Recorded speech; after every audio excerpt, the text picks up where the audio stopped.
Bom dia, meus irmãos, a graça e a paz do nosso Senhor Jesus Cristo. Hoje nós vamos finalizar o livro de Hebreus, vamos falar a respeito do capítulo 13, essa carta que nos trouxe grande revelação a respeito do sacerdócio de Deus, de Jesus Cristo, que nos fala a respeito da fé, que nos traz grandes ensinamentos a respeito de quem Jesus de fato é. Então hoje nós vamos dar continuidade e finalizar essa carta maravilhosa que foi nos deixada, trazendo essas grandes revelações. A partir do versículo 1, diz o seguinte: seja constante o amor fraternal, não se esqueçam da hospitalidade, pois alguns, praticando-a sem saber, acolheram anjos. Lembrem-se dos presos, como se estivessem na cadeia com eles, dos que sofrem maus tratos, como se vocês mesmos fossem os maltratados. Então o autor da carta já começa nos orientando a mantermos o amor fraternal, o amor entre irmãos, a preservarmos esse amor, a externarmos esse amor, né? Não adianta a gente simplesmente falar que ama, a gente dizer palavras que às vezes expressam esse amor que nós sentimos, mas se nós não tivermos a prática, se nós não tivermos conectando aquilo que nós dizemos com aquilo que nós fazemos, esse amor não vai estar sendo expresso. Então a gente precisa ser constante, como diz aqui o autor de Hebreus, para a gente não se esquecer da hospitalidade. A gente costuma viver uma vida muito fechada, às vezes a preocupação com a nossa família, com a nossa casa, nos faz às vezes não ser hospitaleiros com os nossos irmãos, não nos preocupar com as lutas que eles estão passando, com as dificuldades que eles estão passando, né? Hoje é até difícil a gente às vezes convidar o irmão para almoçar na nossa casa, fazer um lanche ou alguma coisa do tipo, e a gente precisa praticar essas coisas, a gente precisa demonstrar, como eu disse anteriormente, esse nosso amor, aquele amor que nós falamos através das nossas atitudes, trazendo esse acolhimento, né?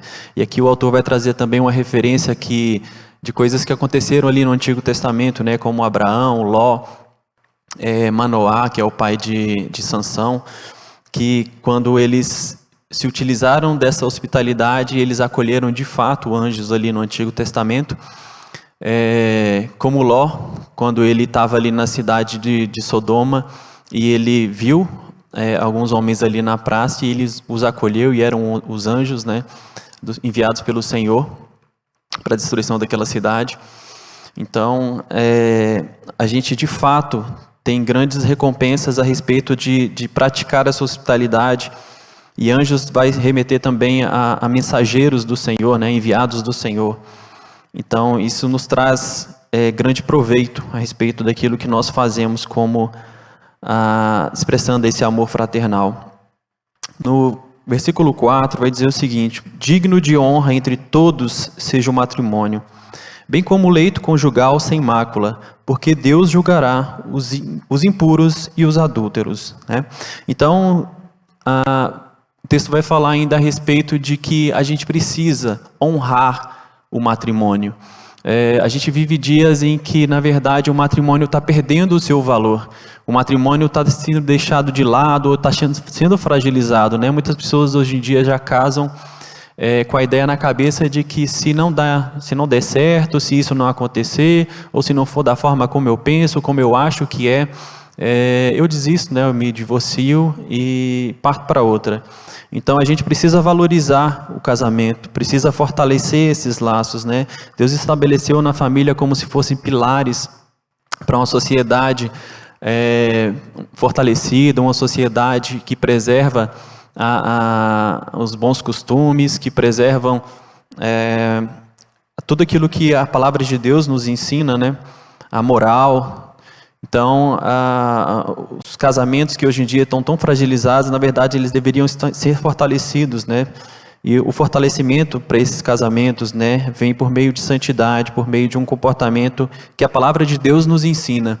Nós precisamos, então, deixar que a palavra de Deus alcance o nosso coração e transforme todo o nosso ser, para que o nosso matrimônio seja santo, imaculado, sem mancha alguma, né? porque ainda a palavra fala que Deus julgará os impuros e os adúlteros, né? Aqueles que não preservam, aqueles que não valorizam o casamento. No versículo 5 vai dizer que a vida de vocês seja isenta de avareza, né? A Bíblia fala por diversas vezes que há um Deus conhecido aqui na Bíblia, que é o dinheiro, que são as riquezas desse mundo. Então a avareza está muito ligada e conectada a esse Deus, né? A avareza tem a ver com o amor ao dinheiro, amor às riquezas que esse mundo oferece. Então os nossos corações não pode ser um coração avarento, né? Então a gente tem que estar isento, nossa vida tem que estar totalmente isenta desse tipo de coisa. Não quer dizer que nós não podemos desejar melhores cargos, profissões melhores, não devemos desejar coisas que às vezes nos traz uma certa comodidade a respeito de uma vida melhor, com carros, casas e melhores do que nós já temos, mas esse não deve ser o alvo da nossa vida, não deve ser aquilo que nos faz empenhar toda a nossa vida, né? Vai dizer ainda no versículo 5, continuando: contente-se com as coisas que você tem, porque Deus disse: de maneira alguma deixarei você, nunca jamais o abandonarei. Assim, afirmemos confiadamente: o Senhor é o meu auxílio, não temerei. O que é que alguém pode me fazer, né?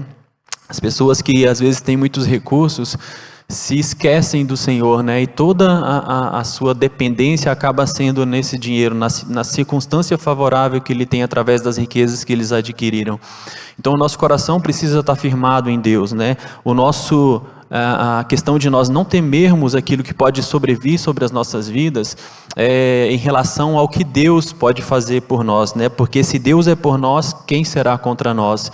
Então a nossa dependência deve estar totalmente no Senhor e não no dinheiro, na riqueza que a gente tem, né? Como eu falei agora há pouco, as pessoas às vezes dependem muito do dinheiro. Se eu ficar doente, eu tenho acesso a bons hospitais. Se eu precisar de alguma coisa em relação ao meu conforto, eu consigo comprar um lugar melhor para morar num ambiente melhor, mais favorável. Eu consigo, através do meu dinheiro, conseguir uma boa situação de segurança para minha casa, para mim, para minha família. Então a gente acaba, com o passar do tempo, quem dispõe de grandes riquezas, dependendo dessas riquezas, né? Colocando a sua confiança e dependência nelas, e não no Senhor Jesus. E o texto nos ensina que Ele é o nosso auxílio, e por isso nós não precisamos temer. E Ele é um Deus que está conosco, que jamais nos abandona. Assim, a gente precisa confiar nele. Então, o que alguém pode fazer conosco, né? Usando uma referência aqui do Antigo Testamento. O que alguém pode fazer conosco se Deus é aquele que cuida de nós, que supre todas as nossas necessidades? Versículo 7 vai dizer: lembre-se dos seus líderes, os quais pregaram a palavra de Deus a vocês, e considerando atentamente o fim da vida deles, imitem a fé que eles tiveram. Então, o autor de Hebreus ainda fala mais a respeito de como a gente deve se portar em comunidade. Ele fala para que a gente se lembre dos líderes que cuidaram de nós, aqueles que nos orientaram segundo a palavra de Deus, aqueles que trouxeram a revelação da palavra de Deus, os ensinamentos da palavra de Deus, né? Ele nos ensina aqui que lembremos e pratiquemos boas obras, né? A gente tem que olhar para a vida daqueles que lideraram, que trouxeram a palavra de Deus, que trouxe grande transformação ao nosso coração, e também começar a praticar as boas obras que a gente vê através da vida desses líderes, né?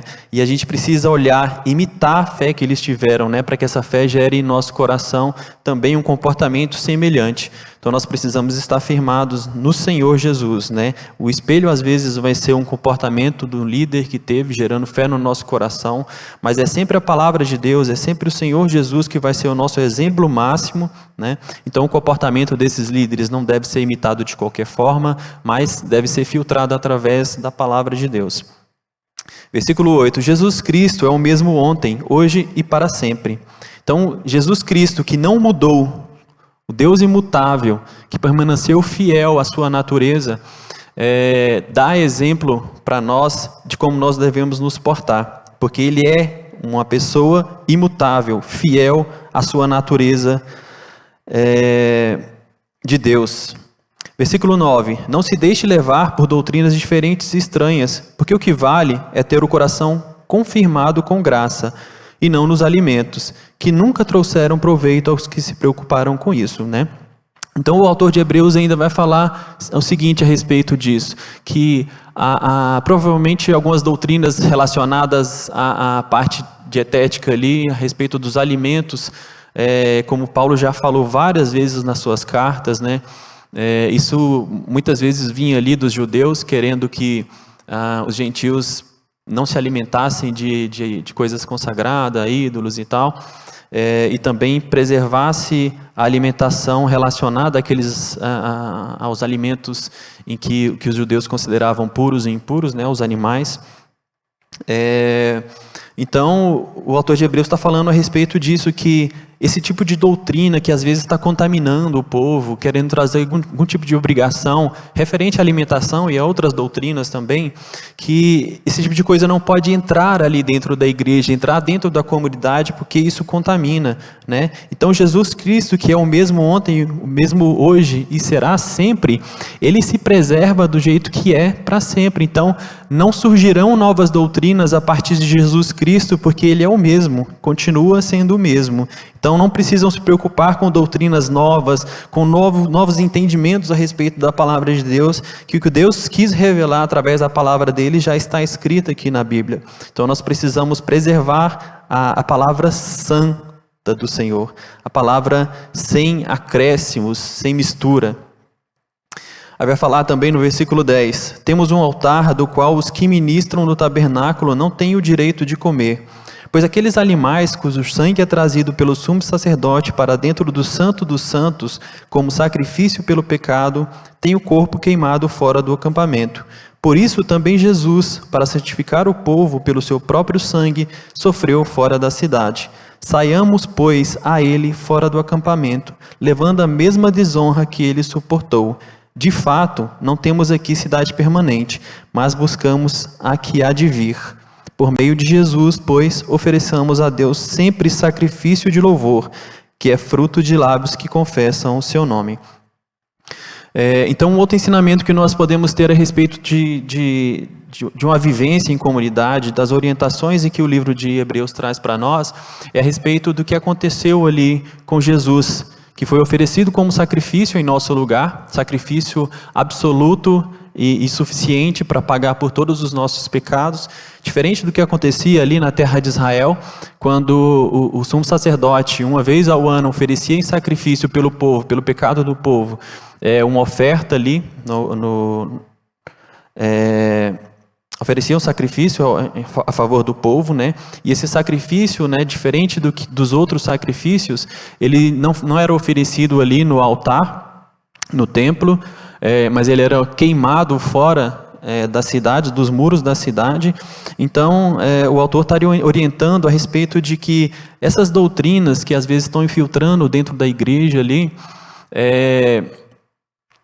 elas precisam ser deixadas de lado, né? A segurança que às vezes o judaísmo trazia de ser uma religião bem estabelecida, já aceita pelo Império Romano, uma religião que já tinha se estabelecido ali dentro da Palestina e tinha se tornado aceitável a todos ali, às vezes segura, né? No sentido de que não haveria perseguição aos judeus, porque eles eram judeus, mas aos cristãos sim.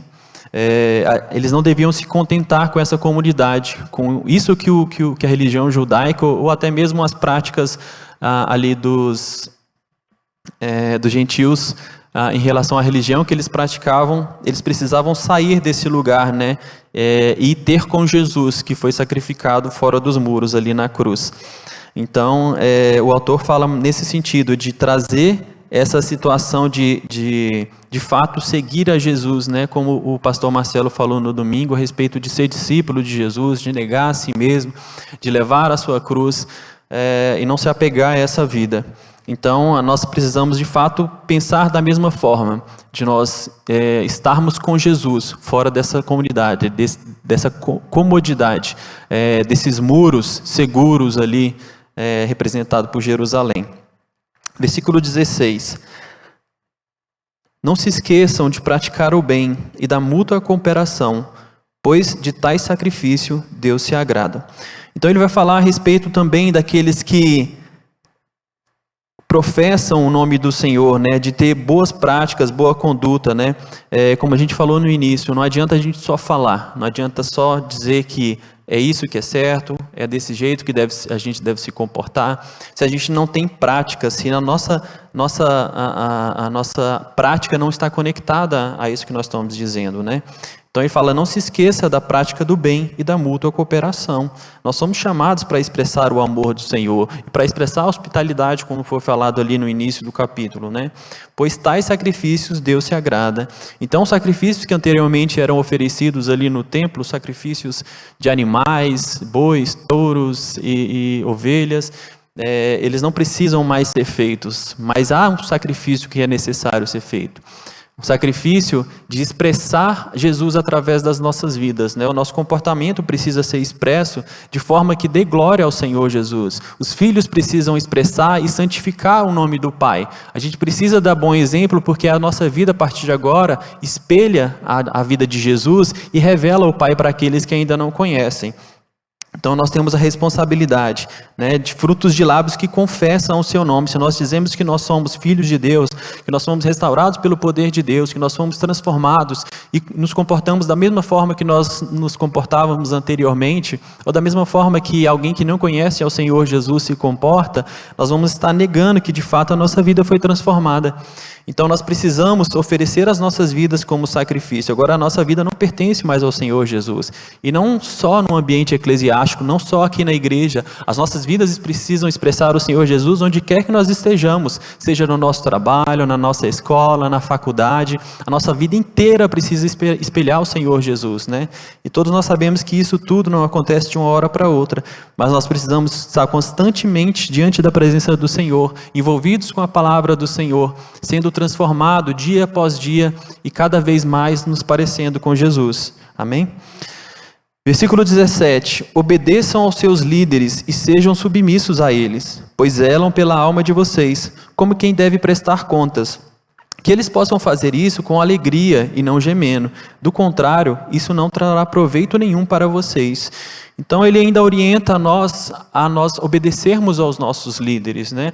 Assim como em todos os aspectos envolvidos com liderança, a gente precisa obedecer aos nossos líderes quando eles fluem através da palavra de Deus, quando eles são esse espelho que eu acabei de falar do nosso Senhor Jesus, né? Então a gente precisa estar submetendo as nossas vidas a esses líderes, porque se nós não fazemos, nós estamos rejeitando aquele que o levantou, aquele que o enviou. Assim como aconteceu lá quando o povo estava peregrinando pelo deserto, né, e muitos se levantaram contra a vida de Moisés e trouxeram graves consequências contra as suas vidas. Nós, quando nos levantamos contra alguém que foi levantado, que foi ungido pelo Senhor, nós estamos levantando contra o próprio Deus, né?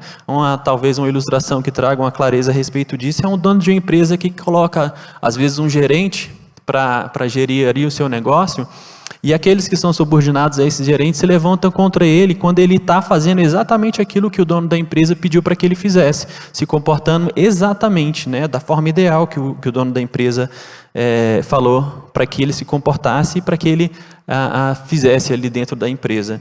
Então nós estaremos nessa situação, dessa ilustração, nos levantando contra o próprio dono da empresa. Então Deus, quando levanta líderes, Ele levanta pessoas para representar, para ser boca dele diante de nós. Então nós precisamos obedecer a esses líderes, né? E a liderança aqui não tem a ver também só com a situação eclesiástica, mas também no nosso trabalho, também em casa, as mulheres quando não se submetem aos seus maridos, à liderança dos seus maridos, também os filhos quando não se submetem à liderança dos pais, aqui na igreja também em relação à liderança que é estabelecida pelo Senhor, né? E tudo isso tem a ver, como eu falei anteriormente, quando essa liderança está fluindo na palavra de Deus, através da palavra de Deus e espelhando o Senhor Jesus, né? Não quer dizer que, às vezes, um equívoco ou uma situação talvez pontual em que essa liderança esteja falando a respeito de algo que esteja incorreto ou em desacordo com a palavra de Deus, que nós devemos, a partir daí, não nos submetermos mais a ele, né? Nós temos que lembrar que os nossos líderes são seres humanos e estão na condição de errar, de falhar também, né? Mas nós precisamos também ser pessoas que auxiliam umas às outras, né? Sejam como se aperfeiçoássemos umas às outras, né? Umas pelas vidas das outras. E sejam submissos a eles, pois zelam pela alma de vocês. Então, o verdadeiro líder, ele cuida daqueles que estão sob a liderança dele, né? Como as ovelhas que ali à noite estavam dormindo, e às vezes o pastor está atento para que nenhum predador alcance a vida delas, né? Porque eles devem prestar contas, eles têm a responsabilidade de cuidar daqueles que estão sob a liderança dele, porque há uma prestação de conta para essas pessoas, né? Que eles possam fazer isso com alegria e não gemendo. Do contrário, isso não trará proveito nenhum para vocês. Então, toda grande dificuldade que às vezes os liderados trazem para a liderança, né, trazendo às vezes um peso maior, um desconforto no tratar com essas pessoas, pode trazer consequências ruins, porque imagina você liderar pessoas que estão em total descontentamento, insatisfeita com o que tem, né?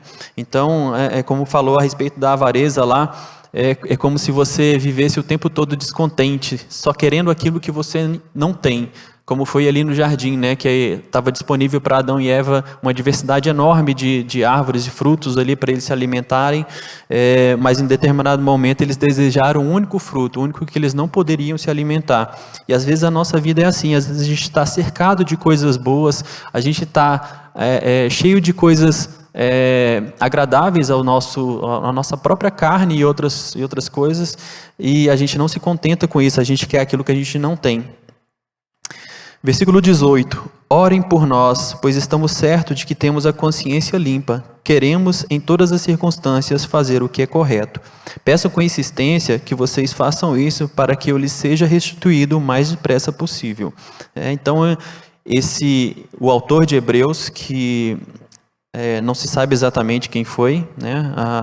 No primeiro momento, muitos pensaram que era Paulo, o escritor de Hebreus, mas depois de um dado momento, de algumas coisas que falam ali no capítulo 2, a respeito dele ter recebido o evangelho não diretamente de Deus, que é o que Paulo afirma em algumas cartas,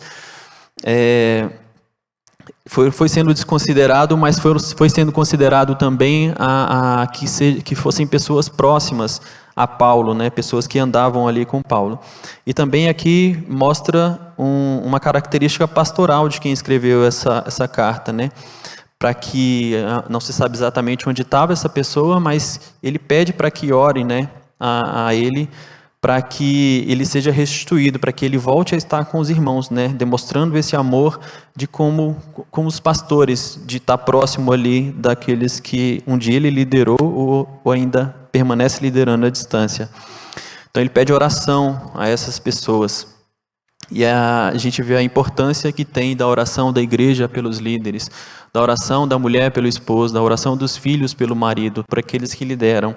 Então a gente precisa sempre estar intercedendo por quem está acima de nós, né? Não é fácil assumir liderança, não é fácil estar à frente de algo, né? A gente se coloca numa situação em que a gente despende tempo, força, às vezes cansaço mental, intelectual, e a gente precisa estar constantemente em oração, não perdendo o foco, né? E quando aqueles que são liderados por esses líderes se colocam em oração, trazem um fortalecimento, né? Porque a liderança cristã precisa estar na dependência do Senhor, na dependência do Espírito Santo, né? Porque de nós mesmos, dos seres humanos, não há nada que possa ser oferecido às outras pessoas. Mas tudo que nós temos que pode servir de edificação para a vida dos outros vem através do Espírito Santo.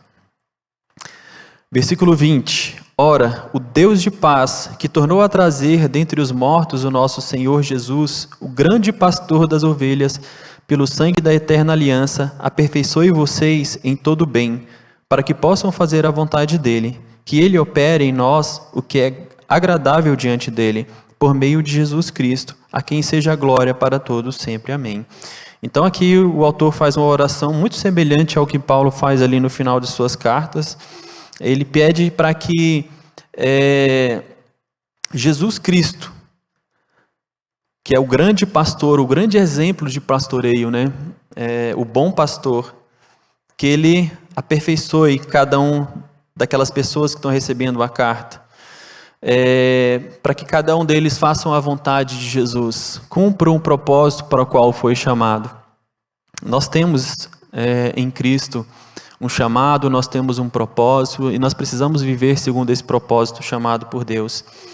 E, como eu disse, não é pela nossa própria força, não é pelo que nós já temos de conhecimento, pelo que nós já temos de dons, pela facilidade que alguns têm às vezes de falar da palavra de Deus, pela facilidade que alguns têm de ensinar a palavra de Deus, de falar em público, de cantar, de tocar um instrumento. Nada tem a ver conosco, né? Mas tem a ver com aquilo, com o direcionamento e propósito que o Senhor nos chamou para cumprir. E é Ele que vai fazer esse aperfeiçoamento em nós, né? Em relação a nós como comunidade, no lidar uns com os outros, no expressar do amor, da justiça entre nós, no expressar dessa hospitalidade, né? De novo, que a gente começou a falar ali no início do capítulo. E uma coisa muito importante que a gente tem que se atentar, a palavra de Deus fala que no fim dos tempos, pais se levantarão contra filhos, filhos contra pais, irmãos contra irmãs, tal. Então, a gente precisa entender que a igreja do Senhor, há laços mais fortes do que, às vezes, laços familiares. Vai ter que haver isso num tempo de perseguição. Então, nós precisamos desenvolver uma unidade em que a gente se fortaleçam uns nos outros o mais breve possível. A gente precisa ter isso não só teoricamente, mas na prática. A gente precisa viver esses laços, precisa se fortalecer, romper com as barreiras que há, às vezes, dentro dos nossos relacionamentos uns com os outros, aqui como irmãos em Cristo. Então, nós precisamos estreitar esses laços, né? Porque chegarão dias em que aqueles que estiverem mais desunidos, mais distantes, né? Como às vezes o predador age, pegando aqueles que estão mais afastados, aqueles mais fracos, e acaba tragando eles. Então nós precisamos estar mais juntos, mais unidos e fortalecidos uns nos outros. E isso só vai acontecer quando o Espírito Santo estiver conduzindo a vida de cada um de nós e a vida da igreja como um corpo só. E a Ele seja a glória. Versículo 22, irmãos, peço que escutem com paciência essa palavra de exortação, porque na verdade, escrevi de forma bem resumida. Saiba que o irmão Timóteo foi posto em liberdade. Se ele vier logo, irei vê-los na companhia dele. Saúdem todos os seus líderes, bem como todos os santos, os da Itália mandam saudações. A graça esteja com todos vocês.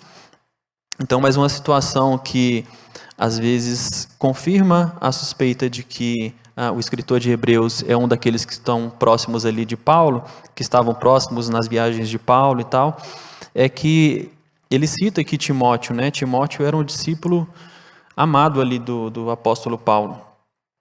E fala a respeito dele ter sido posto em liberdade. E também uma das coisas que meio que derruba a tese de que o autor de Hebreus estava preso, é que pelo fato de Timóteo ter sido solto, ele já espera ter com os irmãos ali, para a qual a carta foi enviada. Então, ele já deseja, né, como foi falado em versículos anteriores, estar com esse povo e compartilhar desse amor, dessa hospitalidade com eles. E ele fala novamente a respeito de saudar os seus líderes, né, de estar valorizando a vida dos líderes, né, a importância de às vezes, os líderes demonstrar essa proximidade com os liderados, né? Às vezes a gente se comporta como líder tão distante, que dá ordens, que dá um direcionamento, que fala a respeito do que é certo e o que é errado, e às vezes a gente pouco caminha com aqueles que a gente está liderando, pouco está próximo, né? Não sabe das dificuldades, das lutas que está passando, não luta com eles, não batalha com eles em oração, não se coloca no fronte de batalha, nas brechas que às vezes foram criadas, né? Então Deus deu essa responsabilidade para nós também. Precisa haver essa conexão entre aqueles que são líderes e aqueles que estão sendo liderados, né? Tanto em relação à oração, como também à união, à proximidade que eles devem ter uns com os outros. Então a carta de Hebreus traz essas grandes revelações a respeito de comportamento que nós devemos ter. E como eu sempre falo, o que a palavra de Deus revela é quem nós somos, né? A palavra de Deus ela não vem trazer regras mais regras para a gente cumprir forçadamente, né? Como se a gente fosse alguém diferente do que as coisas que a palavra de Deus está ensinando. Então nós devemos nos comportar dessa forma com que a palavra de Deus nos ensina, porque a partir de agora nós somos assim, né? Nós nos tornamos nova criatura, nascidas em Cristo Jesus, nós nos tornamos esses seres que amam, que são hospitaleiros, que amam uns aos outros e amam a Deus acima de todas as coisas, né? Então, essas coisas têm que deixar de ser um peso para nós, tem que deixar de ser um sacrifício, cumprir todas essas coisas. Muito embora a gente tenha vivido muito tempo, né, praticando às vezes coisas que não são princípios da palavra de Deus, até a nossa conversão, a nossa natureza agora é a outra. Nós somos agora nascidos de Cristo, né? Nós somos agora novas criaturas, filhos de Deus, servos do Senhor. Amém? Gostaria de fazer uma oração para finalizar. Deus Todo-Poderoso, nós colocamos as nossas vidas diante de Ti, Senhor, nessa manhã, agradecendo ao Senhor por tudo que o Senhor já tem feito ao nosso meio, por toda a revelação, Deus, que o Senhor já tem trago, Senhor, ao nosso coração, que o Senhor tem revelado a nós, que o Senhor tem nos ensinado a praticar, Deus. Obrigado, Senhor Jesus, por essa mensagem, Senhor, de unidade que o Senhor tem trazido para dentro da nossa igreja também, Deus. Agradecemos por essa mensagem de amor, de hospitalidade, Senhor Jesus, de amor ao Senhor, Deus, de dependência do Senhor, Deus. Que o nosso coração esteja, Senhor, diante da Tua presença todos os dias, Senhor. Que nós tenhamos um coração ensinável, fortalecido por Ti, Deus, cheio da Tua presença, Senhor Jesus, e dependente de Ti, Senhor Jesus. Que a nossa vida seja conduzida pelo Teu Espírito Santo, Deus. Nos dê sensibilidade, ensina-nos, Senhor Jesus, a caminhar segundo a Tua vontade, Pai. Nos dê ainda, Senhor, mais conhecimento da Tua palavra com o passar do tempo, Deus. Amor pela Tua palavra. Que ela fale ao nosso coração, Senhor, todos os dias. Que o Senhor, Deus, seja a pessoa, Deus, que nós queremos ter mais intimidade, Senhor, nessa vida, Pai. Que nós conheçamos ao Senhor também, Senhor, cada dia mais, Deus. Porque tudo que o Senhor tem revelado a nós, Senhor, até agora, Senhor, tem nos feito desejar mais de Ti, Deus, como igreja, Senhor, e como indivíduo. Nessa manhã, Senhor, nós expressamos a nossa gratidão a Ti, Senhor Jesus. Te agradecemos por tudo que o Senhor tem feito aqui, Senhor, em nosso meio, Pai. Em nome de Jesus. Amém.